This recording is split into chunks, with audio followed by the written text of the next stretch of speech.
If there's a live recording, if you worry about the next word, you are messing up the one that you are trying to say right now. You have to give each word, each syllable, you have to imbue with life, with energy. Hi, welcome back to How Much Can I Make, the podcast about jobs and careers. I'm your host, Mirav Ozeri. Can your voice make you thousands of dollars for just a few hours of work? Well, my guest today, Heike Bachmann, is doing just that. She fell into voiceover almost by accident. She turned it into a 30-year thriving career.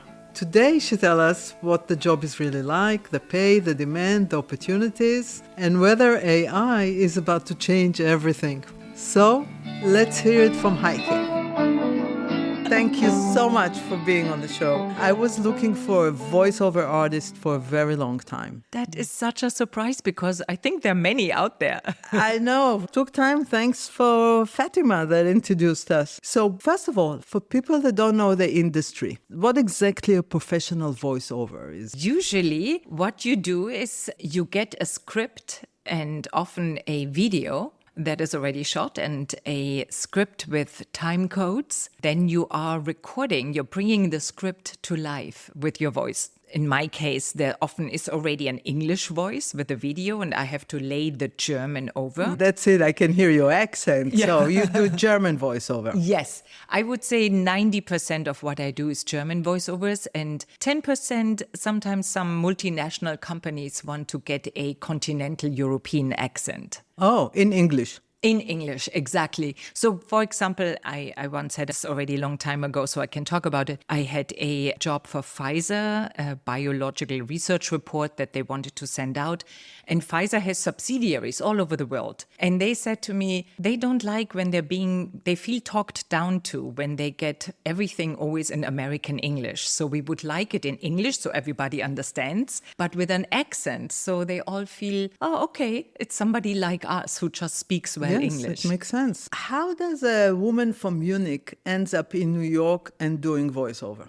Very good question. I came over first on a practical training visa. I had studied German literature, got my master's degree in Munich, and I had a little part-time job during the time at university at a publishing house as a student. Doing what? Proofreading editions, microfiche editions that were recording parliamentary sessions in Germany. Okay. And while I was not interested in the law, I have to admit, but I wanted to get international experience. And I saw that they had one book that they published with an American publishing house. Back then it was called Matthew Bender. So I went to my editorial director and I said, do you think there's a chance I can do a year overseas in this publishing house and just get my resume going? He sent back then still a fax to Charlie Morrow, who was the editorial director in New York City. And he said, yeah, come on over. Let's see what we can do with you. I just fell in love with New York and life in New York. I have to say what started out as a practical training ended up in a 13-year career in legal publishing. Voiceovers fell in my lap already in the first year almost. What was the first job you did as a voiceover? As a voiceover? Hilarious. I voiced a video that is being played in Germany in American embassies in Germany or in consulates. So if Germans go to get a visa for America, they go to the American consulate in Germany, but they see a video about life in New York or about the West Coast. And the voiceover has to be in German, of course. So that was my very first job.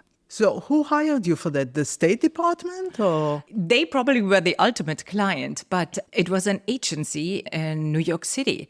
And the way it came about is that I started teaching German at a Berlitz language school. And they said, after a week or so, they said, you know what? You have a good German voice. Once in a while, we get a request for voiceovers. Can you give us a tape? I didn't even know what a voiceover was back then. I was like, a voice, whoo! And back then I had friends in the jazz world in New York and somebody recorded my voice and I handed in my little cassette tape with my telephone number. And then it was quiet for 2-3 years and I completely forgot about it. And then one day my phone in the office rings. Oh my God, that's so funny. Are you still doing voiceovers? And I was like, I never had done one. And of course I had to say, sure, the American way. And then that's it. They said, we sent you a VHS tape. and the script, and then you show up next week, 3:00. The first recording, interesting, was in the Citibank Tower in Queens. I don't know if you know that in music. Back then, at least, had a voice studio on the top floor. And the client had booked the studio for 3 hours because it was very intricate. Sometimes I had to actually lip sync over a Chinese policewoman in Chinatown and lip sync the voices. But being German, I over-prepared. And I showed up and we were done in less than an hour. And that was the beginning. But you said something interesting, over-prepared. I want to know, how do you prepare? Somebody comes to you for a job, let's say the German consulate. What does it take before you even start recording? How do you prepare for a job like that? Yes. So back then, I prepared much more than I do now. Actually, now I prefer almost a little more cold reading. But what I did, so basically, I watched the video several times. Then each video had the seconds and the tenths of seconds and the milliseconds. And then I have a script. And then you look exactly how much time do I have? When does the mouth open and the mouth close again? I have to be done. And that is pretty intricate. So when you start out, I highly advise to spend a lot of time with it. And then later you can find out that there's a muscle somewhere up there that helps you if you have it. I never knew I had it. And somehow it became intuitive for me to watch the video a couple of times, look at the script while I watch the video back and forth, and then just let it flow. So, okay, they give it to you in the German language. Yeah. Do you do anything with the translation? Do you correct them? Do you fix it a little bit? Usually not until you have the session. You're in the sound booth with the sound engineer, and the sound engineer says, you're 2 seconds over. Then I try to read faster. Then the sound engineer said, we're still a second over. And that's when you then talk with the client or the agency or sometimes there's a linguistic director. You say, we have to change the script. We don't always have the permission. So when I recorded for Pfizer, it had to go through gazillion legal departments. There was nothing we could change. They had to actually adjust the video. That happens sometimes too. The visuals have to be extended. But often the problem is that German is about 30% more wordy than English. You actually have to see when they close the mouth, so your mouth will be closed with a word. Yes, if you do lip syncing, which was my first job, was already the hardest job. Later it got much easier. I didn't always.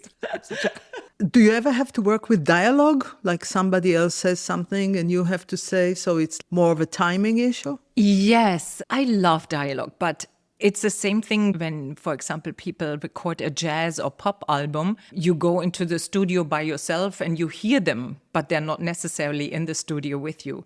So I sometimes go in and the male voice is already recorded. And then I come in and do my part, and then the male voice comes back in. And so that brings me to the question. Did you have to study acting? I didn't have to. I later took a couple of acting classes just for fun on the weekends. I still had a corporate career. I went actually in my lunchtime to my voiceover studios. I think it's almost a hindrance to have acting background. Well, and why? I tell you why. I have a couple of colleagues, they're amazing actors, and I recommended them for voiceover sometimes, and it's just not working. It's for some reason, very rarely is a good actor also a good voiceover, very rarely. And vice versa. I'm a horrible actress, by the way. But I'm a good voice actor. I'm really good with voice, so I have no qualms saying that. And I feel more comfortable when the door closes and there's just me and the microphone, the headset. I hear my heartbeat, my breath. I calm down and I feel liberated. And it's a very different environment than being an actor. So what kind of training did you have to get? Very good question also. I think in my case, what happened is our parents read a lot to us and then encouraged us as children to read out loud. Out loud? And so we did always the season leading up to Christmas. When it's winter and you're doing little crafty things at home, I was always the one reading out loud. I loved it. I just loved reading and reading out aloud. And then I ended up studying literature because I love words and reading. And yeah, but you do things like you said for Pfizer, and you did some commercial, you did some for Google. These are all very dry kind of things, like especially if you read medical stuff. Yeah. So what do you do to liven it? I just want to say that's where the art comes in, is to actually imbue that with life as a dry text like that. And it's really, I think you can see the humanity in everything. That's how you go about that as well. If it's like a clinical trial where it says if patient is many years old, you give 5 milligrams of paclitaxel or something. Okay, there's only so much you can put into that. But a biomedical research report that talks about how they were able to provide clean water in certain areas in Africa, it's very moving. And other things that are very moving, talking about that, museum audio tours that I did quite a bit. And there was one particular one for the Hayden Planetarium in New York City. I heard it in English, actually. Oh, yeah, you did? Yeah. It was an incredible one. It was called Journey to the Stars. And there was a moment where it led up where you say, and this is how our moon developed. And I literally had to just stop and like you choke up. It's so moving. It's sometimes you do incredible things. Or I did a voiceover for Alcatraz. Alcatraz, the prison. Yes, because you can take a tour, a German audio tour. People put their headsets on and then it's a self-guided tour. And there was a moment, it's not Al Capone's cell or the Birdman, all of this is great, but there was a moment where in the voiceover they describe how on New Year's Eve, when the wind came in a certain way, the prisoners could smell the perfume of the women celebrating New Year's Eve. Wow. On the coast. And I thought, and they went crazy, obviously. And I thought, it's incredible stuff. Or MS Arizona, Pearl Harbor, I did an audio tour for that too. So sometimes it's so moving that you literally say, I need a minute, and then you go out and you come back to the booth. You just fell into this and you did for all these museums? Yes. And I literally, as I said, I did it in my lunch break. And then one day I did a recording actually for Random House. They have a language program called Living Language. And I did the whole German language program. And that was in a studio with a wonderful couple, Paul and Paula Rubin. Both of them actually actors, and they ran the studios and they were producers. And they came up one day and said, Heike, do you even have an agent? And I'm like, no. People find me. I have actually another job. And they say, let us make an appointment. And they made an appointment literally for me with an agent back then at Abrams Artist. And it just changed my life. That's when I realized I probably can do this full time. Yeah, and for a long time. Yeah. And I read the reviews that people gave you and your clients. They were raving about you. Of course, so I only put the helps. good ones up. No, it's not. Okay, you did stuff I read for Grand Theft Auto, cartoons, museum tours, like you said, Google commercials, and many others. Did you do any films, by the way? Yeah, actually a lot for the History Channel. For the History Channel? Yeah, especially, reading, oh my God, there was a beautiful documentary about the founder of the Israel Symphonic Orchestra. Oh, really? I almost want to say his name was Huberman, but I don't know. It was Zubin Mehta, no? Before Zubin Mehta. Before Zubin Mehta? Before Zubin Mehta. Something Man was the last name. And his secretary, there were many letters. And I read them in English with the German accent, of course. That was a beautiful job, actually. Yeah. So from all of those, the different ones, which is the most difficult to work with and which is the most enjoyable? I have to say the most enjoyable is for me this children cartoon Caillou that I've done so many seasons. And first of all, every time I meet parents and they're like, oh, my kid loves Caillou. And I get to do several characters, not all female characters, but 2-3 different ones. And it's so much fun.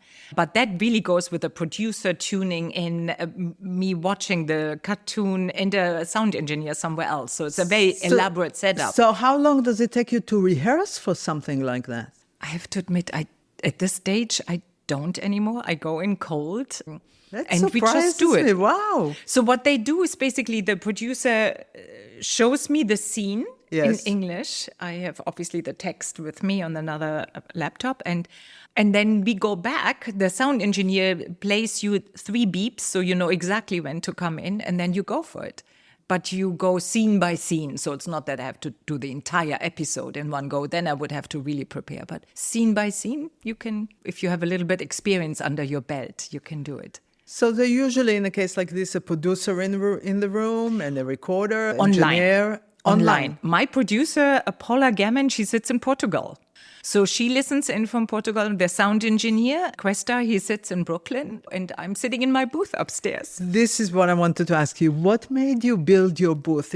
I looked at it. I was there. It's very quiet. It's very professional. When did you build the booth? What made you actually go all the way for that? One word, COVID. Before that, it was all in the studios. I had a bicycle in New York City and I biked from studio to studio for auditions, for recordings. I was out and about all day. And then when COVID hit, it was obviously a big shock for everybody and for all of us. And I back then already had a little bit of a setup because my husband, as a professor, always spent 3 months in the summer on research projects in Europe, and I didn't want to lose my clients, so I had a little bit of a travel setup already, but nothing as elaborate as we have now.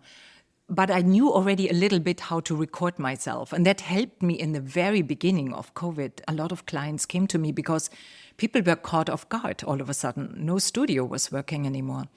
And then one of my sound engineers said, Heike, actually, if you want to up it a little bit, here's a list of, this is the type of mic you need. This is the room treating, For sound, for sound. quiet, yeah. Yes, exactly. This is the interface. I'm like, oh my God, I never used an interface. It took a little time to get used to all of that. And then learning different softwares like Audacity, and then also biting the bullet and getting a license for Source Connect, which was the key in the beginning, how to connect a sound engineer from somewhere and a client from somewhere else. And you can have 10 people on a call sometimes. But now you can roll out of bed and record a session. It's exactly right. Yes. It's a dream job. It's a dream job. I agree. So I told you that I looked for a voiceover person for a long time because I hear that it's a very lucrative business. It can be. It's both. I would say probably American voiceovers. They make a lot of money because you do the commercials. You are a member of SAG and AFTRA. And you are not a member of SAG and AFTRA? No, because if you are a member of SAG and AFTRA, you cannot do non-union jobs. And all German voiceovers are non-union. Then I would basically deprive myself of 90% of my work. But it's still lucrative. But is it very competitive business? If you do American voiceovers in America, yes, it is. Being a German voiceover, it's less of a competition, I would say. It was much less before COVID because we were just a handful of people. We all knew each other. It was a lot of fun. Also, like when one couldn't do it, say, hey, can you do this job? Or I will sit in and read along. You always have your language director, so to say, in the session. But since COVID, it has also opened up. I'm competing with all of Germany now, which is not easy. And I wake up in the morning, as you say, roll out of bed, and they are already at 1 o'clock in the afternoon, and they saw all the audition postings. And I can see how many people auditioned already. And if it's 56 female voices, I'm not even bothering to put my audition in, because which client listens to 56 auditions? If you have the voice you're looking for or someone close to in the first 10 auditions, you book that. You have to audition for every job, or some people that already worked with you said, yeah, just come do this commercial? Yeah, both. Yeah. What is the audition like? How does it work? Yeah. So again, it's now very different. It used to be before COVID that you literally showed up in a studio. You had a particular time because they invited several, and you go in and you do basically your audition and done and hope for the best. Now auditions very rarely, once in a while they come in through an agency. They send you an email and say, we need this tomorrow by 9 o'clock. This is the text. This is how you name the file. And then you upload. Many auditions come now through these online portals, voices.com or voice123.com. And you fill out a profile. And if a job matches your profile, like female voice, accent, or German, or adult voice, then you get an email saying, here's an audition that matches your profile, your voice, and then says, this is when we need the audition by, and here's the text. And this is what it would pay, but you put also in your own idea what you would like for the job. They give you a range. How a voiceovers artist get paid? By the session, by the minute, by the project? How does it work? All of the above. Some pay by project. Some pay by the minute, especially when it's longer jobs, then they say by finished minute of audio, they paid that. That's a possibility. And now, just recently, and that's a beauty, I have to say, because we are non-union, we foreign voiceovers, we get usage. Royalties, you mean? It's like royalties. Yeah, it's a buyout. There are a couple of jobs I just literally cannot talk about because you have to sign NDAs, especially for the big ones. But I did some beautiful commercials. They were really nicely done for enterprise mobility, enterprise cars or so. And so you get paid for the recording session. And then, by the hour or whatever it takes. Yeah, exactly. Yeah. By the hour, they say, yeah. We say a minimum of 2 hours. What do they pay by the hour? So the recording sessions are never huge amounts. So it's $250, I would say. And then they say a minimum of 2, which is like $500. Okay. That's nice. But then the buyout comes in, and then they say buyout for social media, TV, radio, wherever they say then buyout. We have the whole commercial, which is 30 seconds. Then we have a cut down, 15 seconds, and another cut down for just 6 seconds. And they have to buy or pay for each separate one for a year or for 2 years. And often they come back after a year and said we want to extend. So they pay a flat fee, let's say for social media. Yeah. They pay you a flat fee for that? Yeah. They do, not by the amount of the views that they had and all of that. It's just a flat fee to for use a year. it for a year or for eternity, perpetuity. What do they pay? In the thousands or the hundreds? Wow. Yeah. How much? For example, I'm a manufacturer. I come to you to do German. I pay you for the session, and then I'm going to put it on social media. How much do I have to pay you? So social media alone is maybe around 3,000-4,000 for a year.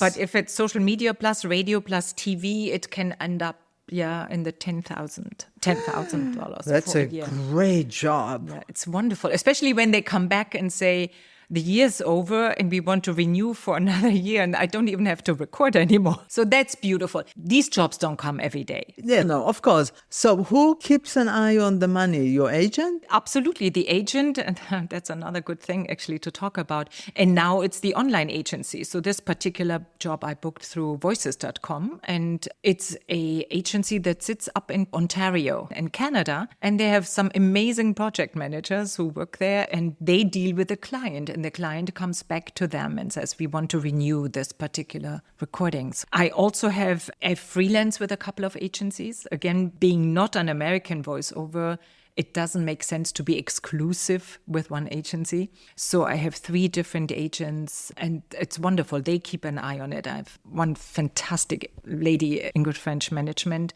and she just always says, Heike, the year's over. How shall we negotiate? This is my idea. What do you say? What do you want for this? And it's great.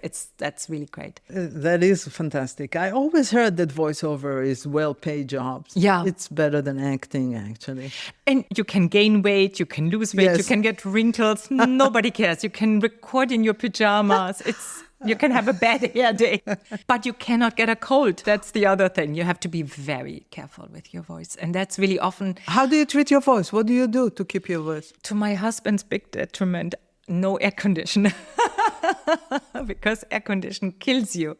If you sleep in a room with air condition the next morning, your voice, really? It's not so good. And you have to just be careful. You always have to have a scarf with you. You just have to, it's your instrument. Do you drink something? Yeah. And it's not only honey and lemon, what everybody says. I got a good tip once by a sound engineer, actually while I did the Pfizer job. And he said the best thing is to bite into an apple. It completely, the acid from the apple cuts through the saliva. And so you don't have the clicks that come, with a dry mouth or so. So apple juice or having an apple. Apple juice or bite into an apple? Yeah. Bite into the apple. You don't even have to swallow the apple. Just bite into the apple and suck a little bit the juice out. You instantly have no more saliva sounds in your recording. So I always go upstairs with an apple in my hand into my booth. Oh my God, that's such a good tip because I record opening and ending and I get, oh my God. It's a life changer. I tell you, it's fantastic. Who would have known that? Let's say somebody want to get into the business. What is the most important skill that they need to have in order to be successful in this business? I think the most important skill is there are two things: to love it and to be in the moment. What do you mean be in the moment? If you read a text, you have a text in front of you, you cannot be a second ahead or a word ahead or behind. For example, if there's a live recording, if you worry about the next word, you are messing up the one that you are trying to say right now. You have to give each word, each syllable, you have to imbue with life, with energy. Yeah, I would say that's probably the biggest challenge. It's got to be alert and it's got to be, Yeah. If somebody just starting out, how much can they earn? Really, it differs. It differs from client to client. If a client likes your voice and thinks you're great and the job is a big job, meaning commercial or online or something, that can pay well, I think it's more regular to start out a little smaller. And I often now, younger voice talents come to me and ask me, how much shall I ask for the job? And I said, if you're starting out and your client is willing to work with you, start out with $100 an hour. Don't overdo it. Don't go crazy in the beginning and then build up from there. And let me tell you, I still do jobs for $100 an hour. It's like I often client comes to me. Yeah. The studio. Yeah, exactly. Yes. No brainer. Yeah, not every job is a big job. Yeah. And having the studio there, and as you say, being able to roll out of bed and do it, you take smaller jobs too. What is considered a big job? Now the jobs can get really big with AI. What about books? Do you do the whole book? No. And believe it or not, it's interesting. I've been wanting to do that for the longest time. But in America, it's always an American talent. They do not like the accent in an audiobook. But does it happen that they need a character that has an accent? A character, and yes. They would call you? Yes. But often, it's very funny, often they call me because the American talent doesn't know how to pronounce it. And I record it for the American voice actor so they can, And they pay you for that? Yeah.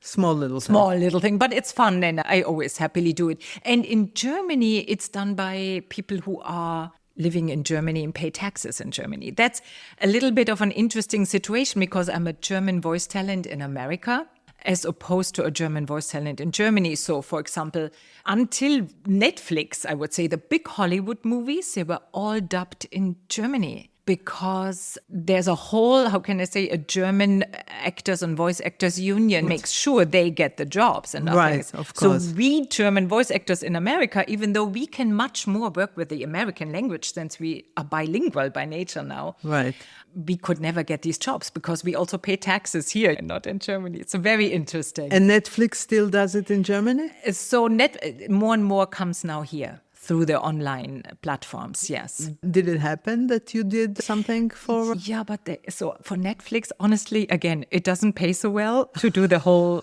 movies. But what paid well, and I've done that, is a commercial for Netflix. Or to say, yes, these things. Then you do a commercial. By the way, if you did some really big commercials. But if they air on TV or this, do you get royalties from the commercials? No, interesting, right? Because if I would live in Germany and they run in Germany, I would. Here in America, I would have to be a member of SAG, yeah. Oh, yeah, right. Yeah. So, okay, we just mentioned AI, but I'm very curious about it. Just last night, I was looking at a website called 11 something, where you could do a narration. You just write a script and you can choose from hundreds of voices and they'll narrate the stuff for you. Is it a competition for you? I definitely have to say that eventually AI will take our jobs. Definitely, it will happen. Right now, I would say we can still, in a weird way, benefit from AI coming because they need us to provide the data, to provide the voice, to provide even the pauses. And I've been lucky to have worked on a couple of AI projects. What's very important is that you read the contracts, or you even might, for a big job, work with a lawyer to make sure that your voice and the data is only used for what you intended. Should it be cloning, you better ask for a lot of money and get it. But how would you know if they clone you? Because it's in the contract. Okay. Every AI job so far that I've been offered had a contract, and if it's offered without a contract, I don't even do it. There are some really cheapo ways, and I don't even go for that because you don't want your voice to end up somewhere where you don't want it. You have to read the contract carefully. And I have to say, they've gotten very good in protecting you. So I've done, for example, one AI job in German. I cannot talk about all of them, but this one I can. That is for people who had a stroke and lost their ability to speak. And they now can choose in Germany from a catalog of voices. And I happen to be from the southern part of Germany, so my German is a little bit different than someone from Hamburg, for example. They can choose from a catalog of voices which voice they want to have to represent them. So if you remember Stephen Hawking, it was a very, very rudimentary thing. This has been perfected, and AI will make this beautiful for people who really have been afflicted by something like that. Almost daily, I get for model training to record all kind of phrases for model training. Do they pay well for something like that? They do.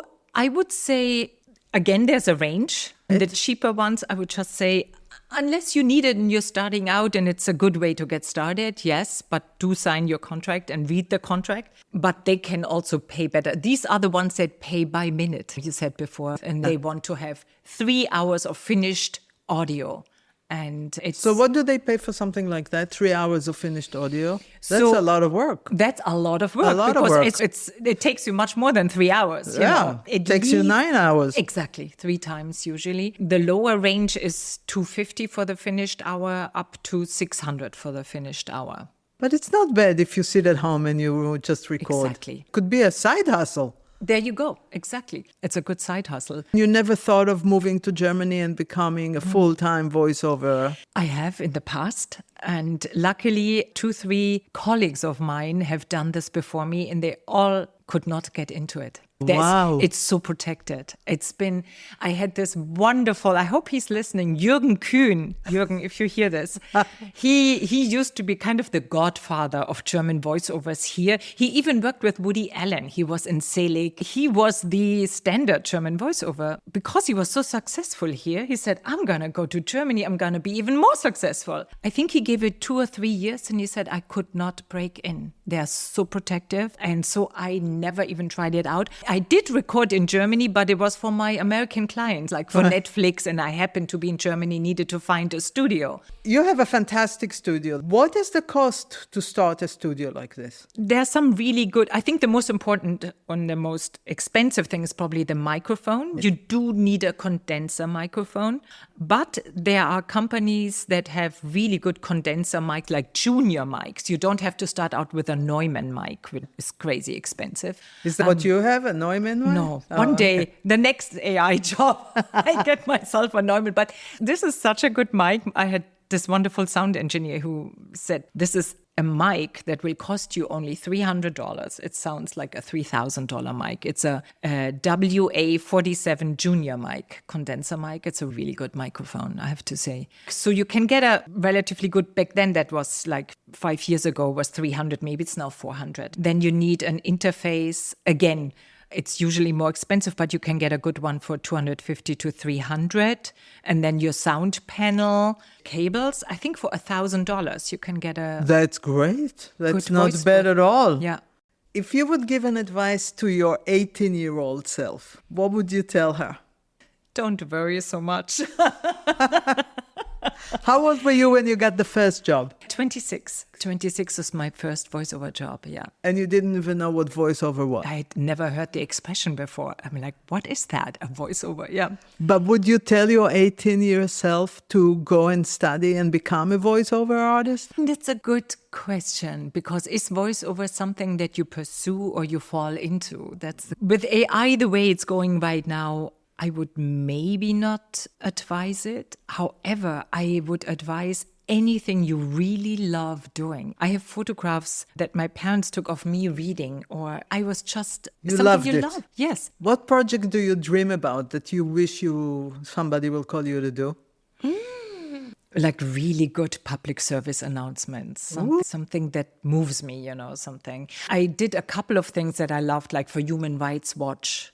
These were fantastic fantastic jobs, things like that. Or I did something that was played at an airport, and my husband and I landed in Germany, and all of a sudden I was blasting, and I record this here in my booth. I don't know. I don't hear myself so often because it usually ends up somewhere in Germany. Is that the biggest reward of the job? To hear yourself, the unexpected thing. Or when somebody calls me, like Fatima, who one day said, oh my God, I have a whole group of tourists. We are in the Empire State Building, and there is in the elevator is Heike. I'm just listening to your voice. This is very cute. Or a sound engineer I worked with sent me the other day a little clip of his 1-year-old who's listening to Baby Einstein. And I did Baby Einstein, is a little language program for children. Baby Einstein is very popular all over the world. Really? I don't know because I don't have children. He's like, I hear you every day because my little Greta is listening to you. So these things really move me very much. And what would you say is the biggest challenge of the job? Very good question. It's really the hustling. To get the next job and the next job. Exactly. Hustling. And for a long time, it was also running after your money. All this is not so much my situation because I've been doing it now for, my God, almost 30 years. Jeez. Wow, nice. And it started out, as I said, in my lunch break and then grew into something different. So now I don't have to worry about that. But those were the times when it was tough, I would say, yes. Okay, I have few rapid questions. Oh, yeah, nice. I love that. Your favorite microphone? Neumann. Yeah, Neumann. Once I can afford it, but in the studio it's mostly a Neumann or Neumann, as they say, from Berlin. Yeah, Neumann for sure. I have to look into that. Coffee or tea before recording? I shouldn't, but I need a coffee. Then I bite into an apple. I can't do without coffee. But it's not good. It's absolutely right. It's not good for your throat? No, it dehydrates the vocal cords. So do it half an hour before and then drink water, bite into an apple, you'll be fine. So don't directly before a session drink coffee. That's very interesting. Your favorite voiceover actor, besides the German guy that you mentioned, that you said he's great, that went to Germany? Yes. Besides him, who is your favorite voiceover person? Now I'm going to completely contradict myself because I would say Michael York, who is or was a British actor, and my husband and I were currently listening to Brave New World by Aldous Huxley, which I never read, I have to admit. And we say, let's get it as an audiobook because we are often driving and listening. It's unbelievable how good he is. And he does all the voices. He's incredible. Michael York. I have to remember that. I don't read books anymore. I only listen. Yeah. I love listening to books. Yes. He's fantastic. He's fantastic. I'm going to check it out. Yeah, but he's an actor. And I said before that actors are not good voice actors. He's an exception. He's amazing. Yeah, remarkable. The hardest word you ever had to pronounce? Deoxyribonucleic acid. And as you see, I prepared, that was for Pfizer. And it had to just roll down in the middle of a sentence. Nucleic acid, yes. Oh, that's like supercalifragilistic. Yes, DNA basically. Do you prefer studio or home studio? Definitely the studio still, because let me tell you, the hang, and that was the hardest in COVID, to lose the hang with a sound engineer. And then there's usually, again, a colleague of yours who's reading along outside the booth. It sounds very funny, but sometimes you lose a word or you add a word. That happens sometimes. So somebody reads along and there's always a great hang. It's in the beginning, you feel it was very lonely in the voice booth, I have to say. You get used to everything, and often now through Source Connect, you chat a little bit before and after the session. But there's a beautiful human element, and now it's just me and the microphone. And then you send off the job into the ether. It's a different story now. If you were not doing voiceover, what would you have done? Can you believe I never even thought of that? Isn't this amazing? Because I'm so fulfilled with my voiceovers. And now have a little farm, but that was the furthest from my wishes. Teaching, funny. Teaching? Yes. Giving museum tours. Oh my God, I would love. One day I'm going to do that maybe anyway. Now you only do it with your voice, but yeah. Yeah. I do have another little side hustle that I love, and that's something I would like. What is it? I do German translations for the Metropolitan Opera. You translate opera to German? And not quite the libretto. So what happens if you go to the Met, you have a little screen in front of you. Correct. On the back seat. And you can choose always between German, English, and Yes. Spanish. Once in a while, Italian. If it's an Italian opera, you can choose Italian too. But you're not exactly seeing the libretto that they sing. You see something that is called the Met titles. And that is something that is really very carefully crafted, curated, and written by the dramaturg who goes to all the rehearsals. And he does the titles for each scene. And not in scene, like for every line, literally. And then that I get in English, and I translate that into German. Then it gets reviewed by a German conductor, and then it gets fed into a system, and it lines. And that's what you read when you hear the opera. Exactly. And then I go to the final dress rehearsal to make sure it lines up. How did you fall into that? That is not voiceover, that is type. Yeah, and it literally fell also in my lap. I was in my hammock outside. Phone rings, an agency that I haven't even worked with in over 10 years. And I pick up the phone and they say, "Hi, Heike, by the way, do you like opera?" And I happen to really love opera. I mean, when I came to New York, on day 3, I took a tour through the Met. Translation is needed in so Yes. many different Yes. places. It's Yes. amazing. Absolutely. And that, I think, of course, there's Google Translate and there's AI, but a good translation is still, at this point, not to replace it with a machine. But back for a second to the voiceover. What was the longest where you had to take more and more takes before they actually said that's good? I would say those are it's in English always. That takes me a little longer, and to make it sound naturally and roll effortlessly. And I would say probably my Pfizer job with the deoxyribonucleic acid, have it roll off my tongue in the middle of the sentence as if I say it all the time. Took a few takes. Okay, so I want to thank you You're so for welcome. sharing your time and your stories and letting us know what voiceover is all about. Thank you for coming. Thank you for what you're doing. I think this is wonderful to look at different jobs. Yes. Thank you so much. It was such a pleasure. Thank you. If you enjoyed hearing about what it takes to make a living with your voice, there are many more performances and creative careers to explore. Head over to howmuchcanimake.info and visit the Performance and Creative Careers category. There are more conversation with people about their work, how much money they make, and how actually they build those careers. And see you next week on How Much Can I Make?